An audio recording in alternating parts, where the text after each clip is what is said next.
자, 역사를 가장 역사답게 가르친다고 자부하는 황연필입니다.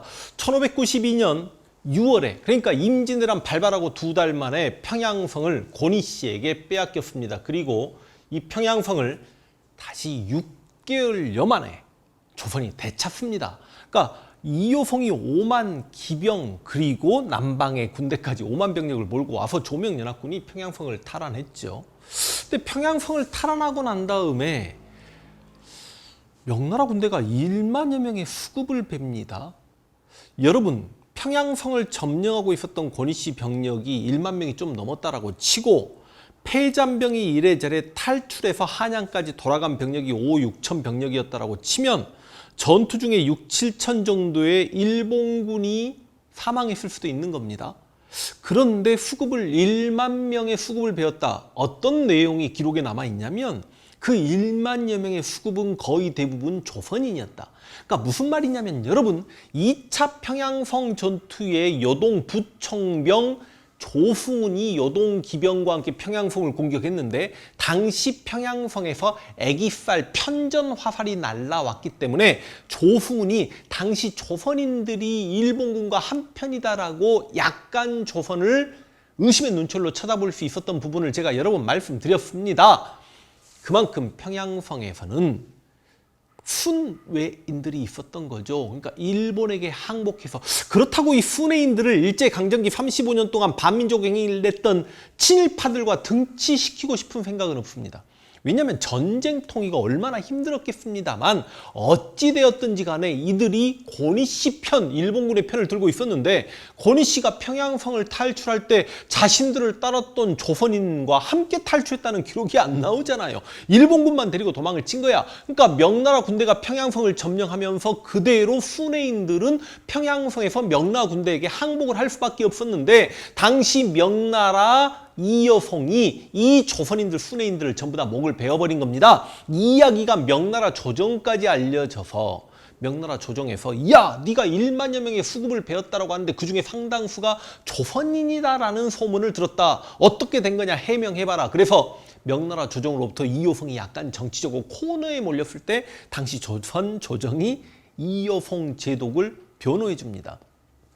아니, 조선인이 소수 있을 수도 있습니다만 그 조선인들이 결과적으로 순외했던 인물들이기 때문에 죽어 마땅한 사람들이고 상당수는 일본군입니다. 왜냐하면 조선 조정 입장에서는 이효성이 그래도 5만 병력 끌고 와서 지금 조선을 위해서 싸워주고 있고 빨리 이 5만 병력과 한양을 되찾아주길 바라고 있는데 이효성이 이걸로 목이 날아가고 그러면 안 되는 거 아닙니까? 그래서 이런 일도 있었다는 말씀을 드리겠고, 문제는 이제 이효성이 평양을 점령하고 한양까지 이제 쫓아 내려가야 됩니다. 먼저 한양을 체크해보면 한양이 한 이쯤에 있잖아요. 한양까지 쫓아 내려가야 되는데 5만 병력이 한양까지 가기 위해서 그 군량미에 대한 조달 문제도 좀 있는 거고, 근데 군량미는 조달이 됩니다. 왜냐하면 이순신이 남쪽에서 계속 승리함으로 인해서 재권을 확보하게 되었고 웅치치 전투에서 황진 장군이 승리하면서 호남이 지켜졌다라고 말씀을 드렸죠. 충청도 일부 지역도 분명히 지켜지고 있었습니다. 그리고 황해도에서 연안성 전투 이정암 장군이 연백평야를 우리 땅으로 확보했기 때문에 특히 호남 지역의 쌀이 서해바다를 통해서 이렇게 강화도로 왔고 당시 강화도는 의병장 김천일이 장악하고 있었는데 이 지역에서 쌀을 받아가지고 5만 명나라 병력을 남하는 과정에 먹였다는 거 아닙니까? 그리고 이 5만 병력이 남쪽 한양까지 오기 위해서는 여기 대동강도 건너야 되고 여기 예성강도 건너야 되고 여기 임진강도 건너야 되고 하는데 그만큼 부교를 설치해 줘야 됩니다만 전쟁통에 여기저기 또 노역에 힘들어했던 우리 조선인 백성들의 고통도 한 번쯤 생각해 봐야 될 것 같습니다. 어찌되었든지 간에 1593년 1월 9일 날 평양성을 점령했던 이효성의 병력이 이제 1월 20여일쯤에는 개경까지 도착하고 이제 곧 한양으로 진격할 상황입니다. 그럼 당시 이제 패잔병 권희 씨 이야기 한번 해볼까요? 여러분 좀 말이 안 된다라고 했지. 왜냐면 권희 씨가 강력하게 저항을 하니까 이효성이 네가 평양성을 빠져나가면 공격하지 않겠다. 그래, 그 약속은 지켜야 된다. 그러나 평양성을 빠져나온 권희 씨가 얼어있는 대동강을 건너고 그래서 황해도를 가로질러서 황해도에 있었던 일본군 3선발이었던 구로다 병력의 지원을 받아가지고 한양까지 무사히 이렇게 탈출하는데 이 과정에서 후방을 급습하고 패잔병을 뒤쫓지 않았다는 건 문제가 있다. 그런데 어찌됐든 간에 여러분, 권희 씨는 임진왜란때 1선발이었습니다. 부산성 전투, 동래성 전투, 뭐 상주 전투, 충주 전투, 한양에 가장 먼저 입성했던 부대고 임진강을 넘어서 개성을 점령했던 부대고 대동강을 건너서 평양성을 점령했던 주요 전투는 거의 대부분이 권희 씨 병력이 했다라고 생각하면 되겠죠.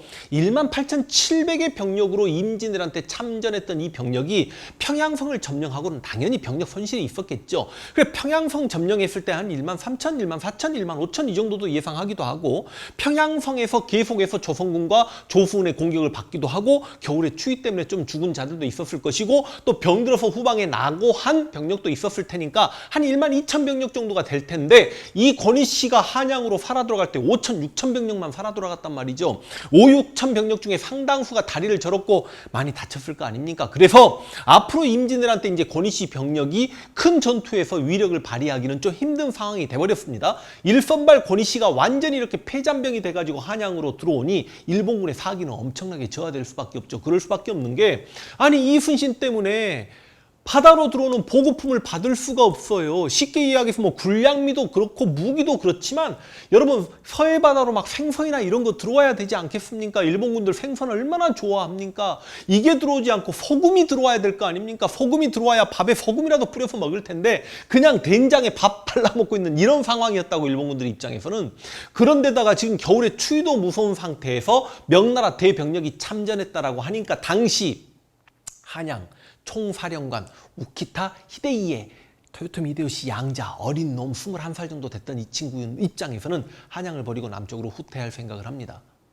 근데 이 우키타 히데이의 후퇴하려는 생각을 막아서니가 있었으니 그게 바로 고바야카와, 이 고바야카와 다카카게 엄청난 사람이죠. 혹자는 임진왜란사를 제대로 들여다보지 않은 사람들이 일본의 전국시대 관련해서 유명한 무사들이 임진왜란 때 참전을 생각보다 하지 않았다라고 하는데 말이 되는 소리를 하셔야죠. 이 고바야카가 전국시대를 통틀어서 100년 동안에 세 손가락 안에 드는 장수고 위명을 어마어마하게 떨친 사람 아닙니까? 모리 가문의 후계자나 다름없는 사람이고, 오죽하면 임진왜란 끝나고도 일본에 가서 5대로에 포함되는, 그러니까 세 손가락, 다섯 손가락 안에 드는 다이묘 중에 한 명이고, 오죽하면 토요토미 히데요시가 이런 말을 남겼잖아요. 일본의 서쪽은 고바야카가, 동쪽은 이에야스가 다스리면 된다, 뭐 이런 말까지 나올 정도로 엄청난 인물이었고, 임진왜란 때 나이가 60 가까이 돼서 참전했던, 당시 권희 씨가 40 살짝 안 된 나이였고 가토가 이제 막 30이 넘어갔던 나이니까 60의 산전수전 다 겪은 지명도 랭킹 1위였던 고바야카가 어린아이들 데리고 임진왜란 때 참전했던 거고, 바로 이 고바야카가 바로 호남 책임자입니다. 무슨 말이냐면 육선발이었는데 호남을 들어가서 점령하기로 했습니다. 금산성에서 고경명에게 승리하고 조헌의 군대를 막아내긴 했습니다만 웅치이치에서 황진에게 작살났던 인물이죠. 근데 이 고바야카가 안 된다. 지금 후퇴를 하게 되면 이거는 명나라 군대와 조선군의 사기를 드높여 줄 수밖에 없는 거고, 만약 지금 우리가 한양을 버리고 후퇴하게 되면 무조건 부산까지 우리는 도망칠 수밖에 없는 상황인데, 그렇다면 함경도에서 아직 퇴각하지 못하고 있었던 가토군은 여기 갇혀서 전멸당할 수밖에 없는 거 아니냐. 우리에겐 아직도 몇만의 병력이 있으니 이 병력으로 우리의 힘을 보여줘야 된다라고 고바야카가 주장을 합니다. 그래서 당시 고바야카가 2만 병력을, 그리고 우키타 히데이에가 2만 병력, 4만 병력을 이끌고 남진에 내려오고 있는 명나라 이효성의 병력과 한판 뜰 생각을 하면서 어떤 고개 하나를 지키고 있었습니다. 이게 여석형 고개예요. 지금은 숫돌고개라고 합니다. 고양시입니다. 이쪽 서쪽이 지금 일산이고요. 그 다음 이쪽으로 가면 이제 그냥 한양이죠. 여러분, 이 벽제관 전투라고 들어보셨을 겁니다. 원래 벽제관은 뭐 하는 곳이냐면 명나라 사신들이 의주에서 평양, 개성까지 거쳐 내려오고 한양 들어가기 하루 전에 벽제관에 머물면서 의복을 조금 단정히 하고, 그래도 다른 나라 수도 들어가면서 뭔가 좀 하루 정비하는 시간이 있어야 될 거 아닙니까? 지금은 이 벽제관 건물이 사라졌고 벽제관 터라고 이야기합니다. 일단 요동에서 건너온 기병들이 가장 먼저 한양 가까이 내려오기 시작합니다. 이효성의 부장이었던 사대수가 고엄백이라는 조선 장수와 함께 이렇게 벽제관을 쪽으로 내려와서 이렇게 지금 남진하고 있는 입장이었고, 이효성의 병력 역시 많은 병력은 아닙니다. 이효성이 한 1000명 정도 이끌고 왔던 것 같은데, 그러니까 여러분 평양성 전투에서 이효성은 약간의 불만이 있어요.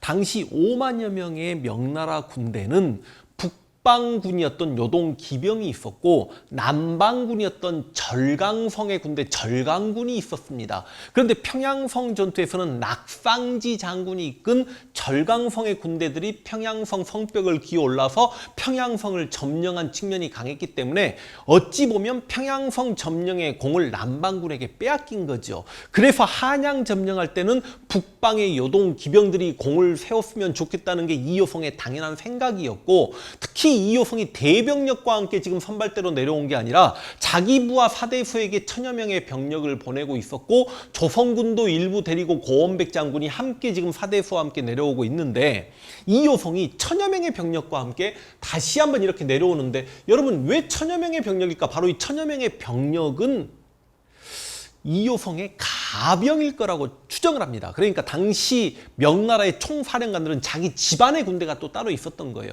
가장 아끼는 병력이죠. 그런데 이 여석형 고개까지 이렇게 왔을 때 일본군이 그 앞을 가로막습니다. 소수의 일본군이 가로막는데 이 과정에서 명나라 군대와 일본군의 1차 접전이 있었는데 명나라군이 일본군 수급을 100여 개를 베게 됩니다. 그래서 명나라가 우와, 그렇지 않아도 평양성에서 일본군에게 쉽게 승리했는데 지금 한양 가까이 와서 다시 한번 야전에서 일본군과 맞서 싸우는데 또 100여 명을 죽이게 되니까 겁대가리를 상실하고 이 사대수라는 명나라 장수와 고원백은 여석현 이 고개로 들어가게 됩니다. 근데 앞서서 100여 명이 죽었던 일본군의 패전은 이게 유인작전이었던 거야. 이 아래쪽에 우키타 히데이에가 2만 병력으로 매복하고 있었고 고바야카가 2만 병력으로 매복하고 있었던 거예요.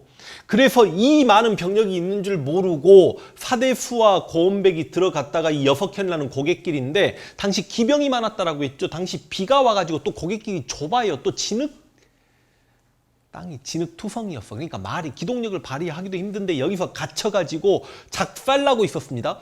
후발대로 지금 이효성이 온다는 이야기를 듣고 우키타 히데이에가 이렇게 뒤로 빠져나가가지고 또 다른 명나라 병력을 때리고 있습니다만, 명나라 병력도 여기저기서 계속 내려올 거 아닙니까? 다른 명나라 병력이 간신히 이걸 지금 구해내고 있었고 사대수랑 이렇게 후퇴해가지고 여기서 간신히 살아나갈 상황이 됐습니다만, 고바야카와 2만 병력이 이렇게 뒤로 돌아서 누구를 때려버리냐면 1000여 명과 함께 내려오고 있었던 이효성을 때려버립니다. 그러니까 이효성이 여기서 거의 죽기 일보 직전까지 갑니다. 후방에서 후퇴오는 사대수 병력과 북쪽에서 또다시 내려오는 이제 명나라 봉군 때문에 이효성이 간신히 살아 돌아갔던 이 전투를 바로 벽제관 전투라고 합니다.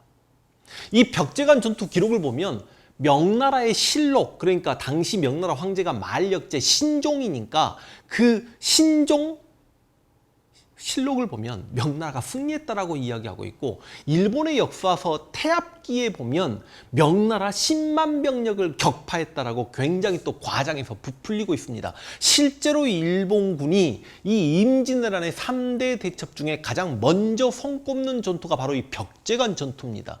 어찌됐든 간에 명나라 최정의 요동 기병을 작살냈으니 일본군 입장에서는 승리했던 전투 맞습니다. 자세히 들여다보면 제가 생각할 때 실제로 명나라 병력이 많이 죽어봐야 한 몇천 명?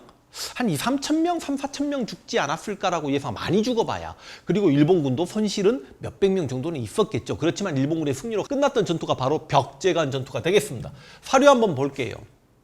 선조 수정실록입니다. 사대수 명나라 장수입니다. 우리 장수 고원백과 함께 군사 수백 명을 거느리고 먼저 가서 정탐하던 중 경성의 서쪽, 아까 한양의 서쪽에 이르렀을 때 적을 벽제역 남쪽 여석형 고개에서 만나 100여 급은 베었다. 제독이 그 소식을 듣고 크게 기뻐하며 친병인, 이건 그러니까 가병일 수도 있다라고 했습니다. 1000명과 함께 더불어 달려가면서 대군을 계속 출동시키도록 명하였다. 계속 선조실록입니다. 그러나 적이 먼저 많은 군사를 고개 뒤에 매복시키고는 단지 수백 명만 고개를 지키게 하여, 이 고개가 아까 여석형 고개죠. 숫돌고개라고도 불린다라고 했습니다. 약세를 보였다. 제독이 즉각 군사를 지휘하여 전진시키니 적이 고개에서 내려왔다.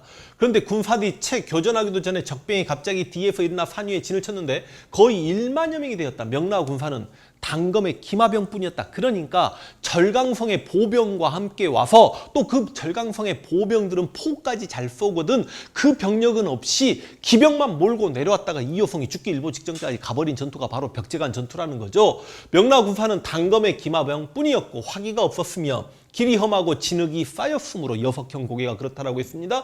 제대로 말을 달리지 못하였다. 이에 적이 긴 칼을 휘두르며 좌우에서 돌격에 들어오니 그 예봉을 대적할 수가 없었다. 백병전은 아무리 요동 기병이라고 하더라도 넓은 벌판에서는 요동 기병이 유리했겠습니다만 좁은 고개에서는 어떻게 일본의 보병을 이긴단 말입니까?